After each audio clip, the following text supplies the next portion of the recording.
From the futuristic to the retro, the maximalist to the minimalist, the mind-blowing to the safe.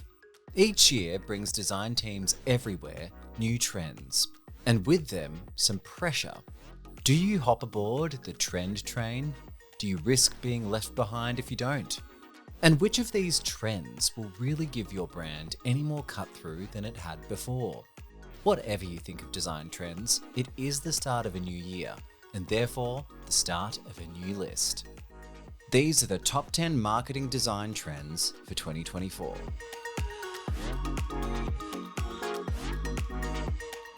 Number 10, Generative AI. Image generation tools like DALL-E 2 from OpenAI are being used to help mock up products just by typing in a prompt. Heinz recently used this to prove that ketchup is Heinz. Mattel's using it to mock up and generate new toy concepts. And Coke recently combined live action and AI to create this incredible video called Masterpiece. AI can be used in weird ways too. Ogilvy India recently allowed 100,000 small businesses hit hard by the pandemic to have their shops mentioned by an AI version of the Bollywood actor Shah Rukh Khan. But sometimes the best way to use AI is to make fun of it, like Virgin Voyages did in this clever ad featuring J-Lo. So come, celebrate your anniversary, your birthday, or just generally being fabulous. Really, Kyle? It's good, right? Number 9, Neo-Brutalism. Featuring extreme contrast, harsh font choices, and unsettling layouts, Brutalism is all about rebelling. The divisive style emerged in the 1950s and has had a few rebirths since then. It informed the design style of Bloomberg Businessweek's relaunch in 2010.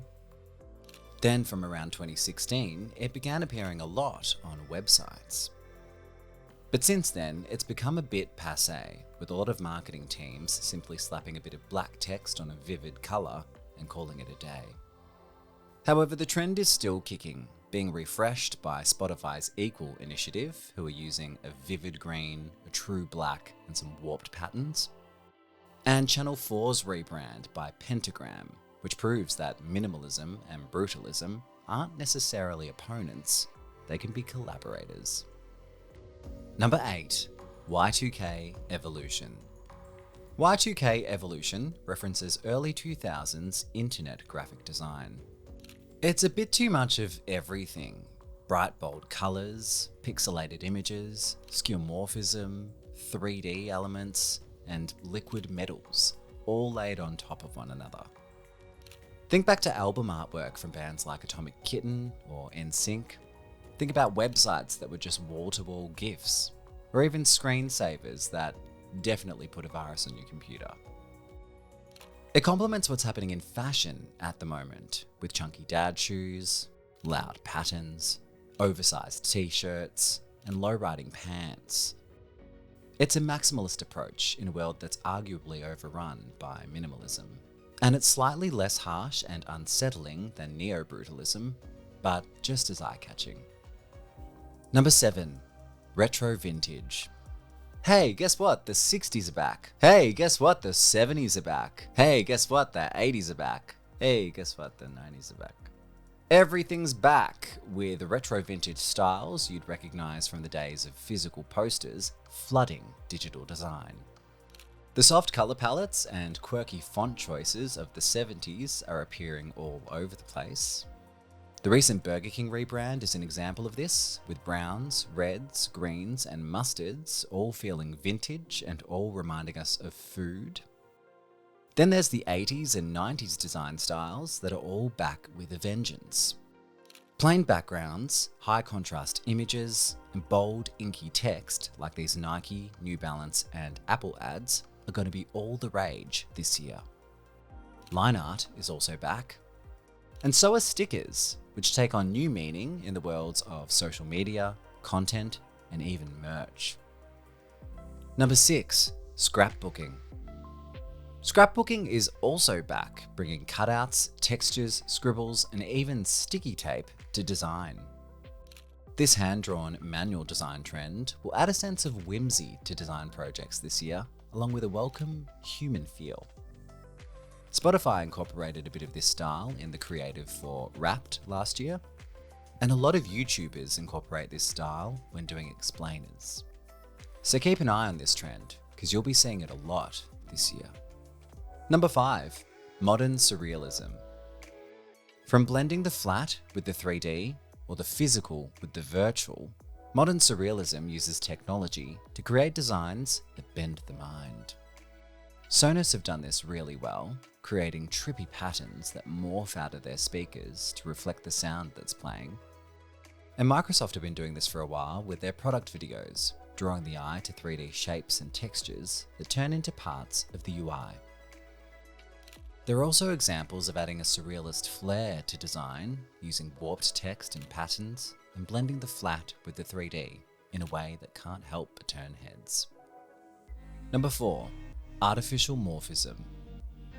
New morphism, or artificial morphism, is bringing the principles of depth and physical behavior back to animation and UI design. As I mentioned before, Microsoft's product videos blend their mostly flat UIs with whole 3D universes made up of spheres, cubes, tubes, and different textures. Glass is making appearances in several UI concepts. And then there are hybrid concepts using generative AI to create highly detailed mixes of different styles. It's a trend that'll move through illustrations, logos, and even web design, disrupting the over-reliance on minimalism the industry is still suffering through. Number 3, lo-fi imagery. The COVID-19 pandemic saw a much-needed adjustment in the constantly increasing expectations on both photo and video quality. Suddenly the world got used to watching pixelated Zoom conferences on broadcast television. This change, along with social media normalizing photos and videos shot on phones, has altered the standard of what can pass for professional. That will continue this year. Expect more ads using real photos and videos, blended with clean graphic templates that elevate the overall polish. It won't be for every brand, but it will be for those who want to interact on the same level as their customers. Number 2, Geo-Minimalism. I wish it wasn't so, but Geo-Minimalism will remain on trend for a little while longer. Everywhere from Good Morning America to Google have clutched onto this design style. And numerous brand identities, no doubt designed by a committee, have blended this already loud design style with a gradient. Here in Australia, we have Binge, whose logo is already a choice, using a generic moving triangular pattern with a gradient on top. And then there's Budget Direct, another Australian brand who have more of a QuickBooks style logo, doing the same. Geo-minimalism should be the antidote to this, using geometric concepts boldly, yet sparingly. A trend we can only hope catches on. Number 1, functionality and accessibility. Readable text, high contrast color schemes, functional graphics. From the minimalism of Apple to the eccentricity of Spotify, brands have been moving towards this trend for years. Apple seems to have settled into a world of pure blacks and whites, blended with vivid colors on the screens of their products. Spotify, particularly with their Equal initiative, have mixed pure black with vivid green and wide readable text. Even Google's Pixel branding blends pastel colors with crisp contrasting fonts, moving away from the heavy material design language of the past. Expect this refinement to continue, and for the use of bold colors and fonts to be more functional than simply cosmetic going forward. Advice on executing trends. It's a new year, and no doubt the pressure is already on for marketers and designers to jump on a new visual trend. But before you do, remember a couple of things. Number 1, know your audience. These trends are not for everyone, so unless it's part of the plan to be divisive or provocative, stay away from the ones your customers won't like. Number 2, bad design is bad design. And good design is good design, no matter whether it's on trend. Number 3, Trends are not a marketing strategy. I've worked at so many companies where it seems like the next design or video or piece of content that needs to come out is going to have to save the company. Listen, design is powerful. It's not that powerful. Number 4, trends end. You shouldn't be basing your whole design system or brand kit on a fleeting trend. Trends, by their very definition, come and go, whereas design principles should remain the same no matter what aesthetic you're going for. Be careful of letting a trend influence your design language or branding, because it might work today, but tomorrow, who knows?